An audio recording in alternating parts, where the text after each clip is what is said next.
ખાલી ભસ્મનું તિલક એક કરવામાં આવે, એ ભસ્મને માત્ર બે ભ્રુવની વચ્ચે ધારણ કરવામાં આવે.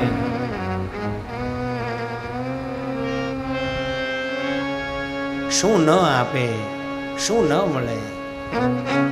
અહીંયા 7 શબ્દ આપ્યા છે, પણ એ 7 શબ્દમાં આખા બ્રહ્માંડનો વૈભવ આપી દીધો છે. બધાયને વંદન કરતા કરતા ગુરુપદ રજ મૃદુ મંજુલ અંજન નયન અમીય દ્રગ દોષ વિભંજન.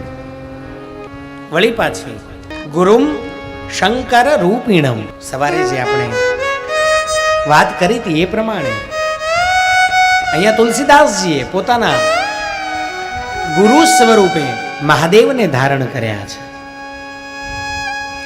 ગાવા છે રામના ગુણ, લખવા છે રામના ગુણ, કહેવા છે રામના ગુણ, ધારણ કરવું છે રામને. અને એના ગુરુ કોણ છે? શંકર.